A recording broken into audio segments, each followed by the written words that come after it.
홍석현 특사 미국을 갔습니다. 미국을 가서 트럼프 대통령도 만났는데 지금 트럼프는 사실 탄핵이기잖아요. 지금 그 FBI 국장 해임안 건으로 해가지고 그렇죠. 자기 발등에 불 떨어진 상태죠. 지금 트럼프는 어느 정도 상태냐면은 박근혜가 탄핵 당하기 직전 다 그 상태에 지금 올라와 있는 거거든. 러시아와의 관계에 있어서 선거 전에 있어서의 관계에 대해 FBI가 수사를 하고 있느냐 안 하고 있느냐 뭐 이런저런 이야기 하다가 뜬금없이 FBI 국장을 경질시켜버리는 잘라버리는 상황이 벌어져가지고 공화당 내에서도 지금 굉장히 심각하다 그러는데 희랑님 어때요? 맞습니다. 지금 탄핵이 될 수도 있지만은 그게 이론적으로는 가능하지만 현실적으로는 너무나도 비현실적이지 않나라는 게 전문가들의 분석이에요. 미국도 민주주의를 해봐야 돼 우리나라처럼.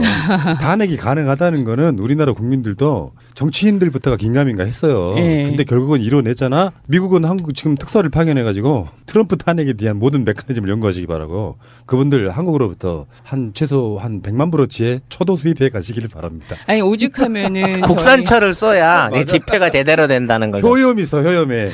오죽하면 저희 그 헌법재판소 재판관들이 강의를 하고 다니시잖아요. 근데 미국 그 지인들이 어떻게 해야 되냐, 니들이 와가지고 그 특별 강의를 해야 되니 어떻게 해서 박근혜를 내렸는데 트럼프도 어떻게 하면은 내릴 수 있는 거에 대해서 특별 강의를 좀 하고 다니던지 해야지. 너무너무 살기 힘들어서 너무 힘들다라고 하더라고요. 이제 일부 언론들이 뭐 닉슨의 워터게이트를 갖다가 붙이면서 트럼프도 사법권에 대한 영향을 미쳤기 때문에 뭐 탄핵될 수 있다라고 얘기를 하는데요. 닉슨은 명백한 증거가 나오고 나서 도청 증거가 나오고 나서도 2년이 걸렸어요. 2년. 지금 있는 상황에서 트럼프는 명확한 증거가 없는 상황이기 때문에 지금 시작한다고 해도 시스템상 2년, 3년 이상 걸릴 거고요. 그럼 임기 절반 이상 날아가거든. 그렇게 되면 그때 가서 탄핵이 별 의미가 없는 상황이기 때문에 지금 크게 언론에서 또는 미국 안에서도 좀 자제하자는 분위기에 이제 막 뭔가 정책 해보려고 그러고 경제 살려보려고 하는데 지금 중국하고도 삐걱하고 잘 안 되고 있는 상황인데 여기서 더 흔들면 미국도 상당히 정치적으로 위기 또는 경제적으로 위기 올 수 있다는 내부적인 자성론이 있을 겁니다. 근데 어차피 아까 말씀한 시스템의 부분은 미국의 사법체계의 진행상 시간이 우리처럼 순식간에 이루어지는 게 아니라 최소 2, 3년 걸린다는 게 이제 첫 번째 문제인 거고. 우리나라도 비슷한 사건이 있었어요. 최동국 검찰총장의 그 사건이 바로 아주 유사한 거예요. 자기랑 관련된 사건을 수사하고 있는데 그 사람 옷을 벗겨버리는 사건하고 좀 유사한 거거든요. 그리고 나서 3년 정도 후에 박근혜가 탄핵됐으니까 미국도 아마 비슷한 시간이 걸리지 않을까? 그렇죠. 한 2, 3년 후면 임기 말년에 재선 나간다고 했을 때 지금 있는 공화당 내부에서 탄핵을 시켜버릴 수도 있지. 그때 이제 내부에 있는 공화당 의원들도 도와줘야 되는 부분이 있거든. 제 개인적인 생각은 이것도 골든타임이라는 게 있어요. 여기에 유야무야 돼서 여론으로부터 중심에 벗어나면 못하고 하려면 진짜 해보시고요. 지금 미국의 민주당 분들은 한국으로 빨리 특사 파견해서 한국의 촛불 집회를 한번 배워가시길 바라고. 중요한 건 그 이야기가 아니고. 그렇죠. 홍석현 네, 얘기를 홍석현 해야지. 이야기인데 홍석현이 했던 이야기가 굉장히 중요한 이야기가 나왔기 때문에 지금 이야기를 드리려고 하는 것이 문재인 대통령도 대선 과정에서도 끊임없이 나는 사드 배치 찬성 반대 이런 걸 떠나서 사드라고 하는 것의 중요성상 국회에서 논의를 해야 그래서 국회에서 직접적인 간접적인 국민의 민의를 받고 그렇게 결정하는 문제지 이게 대통령이 청와대 수석비서관회의에 나와가지고 사드 배치한다라고 결정할 문제가 아니다라고 계속 주장해 왔고 또 야권에 계시는 꽤 많은 분들이 어떻게 이렇게 모호하게 이야기를 하느냐 사드 배치 찬성이냐 반대냐 이렇게 물었지만 사실은 홍석현이라고 하는 미국에 지금 특사로 가 있는 사람이 미국 정가에 예를 들면 지금 허버트 맥메스터 이 발음 좀 해주세요. Herbert McMaster. 허버트 맥메스터 이분이 국가안보보좌관이니까 이를테면 우리나라의 국가안보실장하고 좀 비슷한 위치에 있는 사람인데 네. 지금 김관진 위치에 비슷한 사람인데 사드 배치는 우리나라 국회에서 논의를 할 것이다 또는 그쪽에서 받아들였어요. 그러니까 사드 배치에 대한 부분이 지금 이번에 최근에 그 우원식 원내대표 같은 경우는 이제 무슨 인터뷰에서 그런 얘기도 해갖고 논란이 됐는데 사드 배치 뒤로 물리는 것도까지 생각을 하고 있다. 사실은 원칙은 그건데 어쨌든 간에 미국에서도 정권이 바뀌면 문재인의 공약대로 국회에서 논의를 거쳐서 정식으로 어떤 비준이라든지 이런 과정을 절차를 걸칠 것이다 이야기하고 있는 거고요. 미국도 사실은 받아들이는 분위기예요. 그게 너무나도 당연한 게 미국이라는 나라가 독재적인 정부가 단 한 번도 산 적이 없잖아요. 거기는 상위원도 있고 어차피 그 민주주의 상태라고 보니까는요. 혼자서 결정할 수 있는 게 아니고 지금 정부가 바뀔 상태고 그러면은 박근혜가 나갈 건데 그래 그러면 뭐 새로운 정권이 혼자서 할 수 있는 게 아닌가? 그럼 기다려야 되겠다라고는 그냥 상식적으로 생각하고 있는 거예요. 그거는 깔고 가는 거예요. 사실은 미국이 가장 제1의 산업이 하나가 무기잖아요. 네. 그러니까 그 무기를 만드는 회사들, 그 회사들과 군 주요 요직에 있는 사람들이 사실 다 커넥션도 연결돼 있다는 뭐 그런 이야기도 있지 않습니까? 맞습니다. 그렇다 보니까 무기 팔아먹으려고 어떻게 박근혜가 어떤 약점을 잡았는지 모르지만 로비해가지고 김관진이나 최순실이나 정윤회 같은 사람들을 그거 삼으면 끝나는 건 줄 알았는데 사실은 미국이란 나라도 민주주의의 수준에 있어서는 어떤 절차를 중요시하는 나라 아닙니까? 그러니까 이상하게 너무 쉽게 들어간 거예요. 근데 정권이 바뀌면 분명히 이게 재협상까지는 갈 것이다라고 생각을 하고 있어서 받아들이고 있는 거거든요, 이게. 이거는 트럼프한테도 상당히 호재죠. 왜냐하면 지금까지 민주당 정부 하에서 록히드 마틴이 거의 대한민국 무기 수출을 독점하다시피 했단 말이에요. 100조 원어치쯤 뽑아 먹었을 것이라고 하잖아요. 이제 새 정부 들어와서 록히드 마틴이 힐러리를 밀었다가 한번 이제 헛발질 한 거잖아요. 이제 새로 들어오는 새로운 다른 무기에 연관된 업체들이 벌써 트럼프하고 딜을 하고 있을 가능성도 좀 있고요. 그런 걸로 따지면 사드에 쏠 돈, 사드 같은 거 효용성 없으니까 다른 쪽으로 사주면 안 사줄 수는 없을 거예요. 우리하고 한미 관계에 뭐 경제적인 부분을 보나 외교적인 부분을 보나. 근데 지금까지 해봤던 어떤 록히드 마틴의 독점이 끝나고 그 안에서 생기는 이권 내지는 로비에 있어서의 권한을 트럼프가 활용한다고 봤을 때 앞으로 사드는 굉장히 전향적으로 재검토 내지는 재배치가 가능할 수도 있겠다는 여력을 준 거라고 생각해요. 왜냐하면 일단 그 대통령의 직할인 안보 담당 보좌관이 아니, 절차 이해한다. 국회 가서 해. 만약 해갖고 국회가 안 돼 그럼 그럼 못하는 것도 이해하지. 이것까지 지금 받아들인 그렇죠. 상태란 말이지. 그렇기 때문에 우리가 사드 상태 한참 심각할 때 한 얘기가 유일한 해결책은 미국에 들어가서 우리도 국회 의결을 받아야 되는 이건 사안이기 때문에 그 부분에 대해서 이해해다오라고 하는 답만 얻어낸다고 하면 사드 배치는 완전히 뒤엎을 수 있다는 게 그 당시 우리 방송에서 소개한 민주당의 전략이었단 말이에요. 근데 그게 지금 1차적으로 성공하고 온 거예요. 큰 거죠. 근데 제가 생각하는 사드는요. 그때 그 키워드가 FTA였었어요. 그리고 트럼프는 장사꾼이잖아요. 그리고 트럼프가 받은 메시지는 쟤네들 계약서 없어. 그리고 새로 들어오는 정권은 이것에 대한 증거물이라든 거는 아무것도 없을 테니까는 일단 나는 돈을 벌어야 되는데 하고 밀어붙였다라고 생각을 했었거든요. 그리고 난 다음에 사드가 확 들어왔어. 그럼 일단은 물건이 있으니까 돈을 내놔.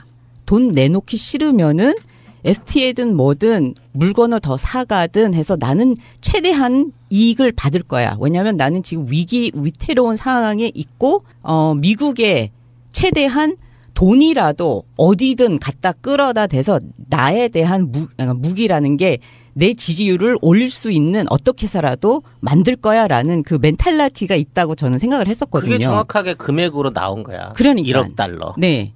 그러니까 그래서 금액까지 명시를 했었잖아요. 트럼프가. 그래서 그러고 난 다음에 어젠가 그저께 그 청와대에서 발표했었잖아요. 문서가 아무것도 없다. 그러면 계약서도 나오지 않았었던 거잖아요. 그러면은 그 전에 박근혜가 트럼프한테 넌지시 우리 아무것도 없으니까는 니네들 하고 싶은 대로 해. 어차피 지금 그 문재인이 대통령 될 것 같은데 어차피 우리가 집권이 안 될 테니까 니네들이 하고 싶은 대로 뭐 해라라고 했을 수도 있지 않았을까라는 생각이 들어요. 어쩜 그렇게 한국말을 잘하세요? 오늘부터는 만약에 답답한 표현이 안 되면 영어로 하세요. 다 알아먹으니까 두 사람은 영어로 해주셔도 되고요.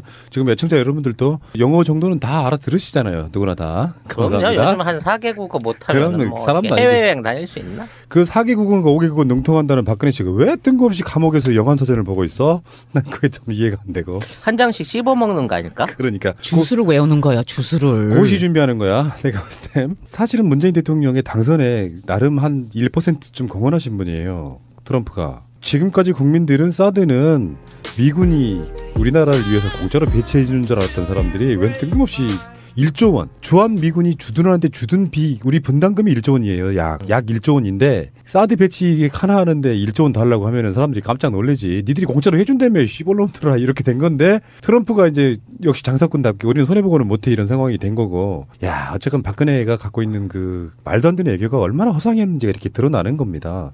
그들 입장에서 봐도 국가와 국가 간에 이루어지는 일이고 누가 봐도 이것은 미국의 MD 체계 안에 우리가 포함돼 버리는 그런 미국의 국익을 위한 거잖아요. 거기에 이런 식으로 아무 조건 없이 그냥 내줬다는 건 말이 안 되는 것이고 역시 여기 분명히 커미션이 연관돼 있다고 보는 겁니다. 박근혜의 측근들이. 며칠 전에 미국 국방부가 한국 새 정부와 사드 협상을 할 것이라고 했고 우리는 미국은 손님일 뿐이라는 것을 발표를 했어요.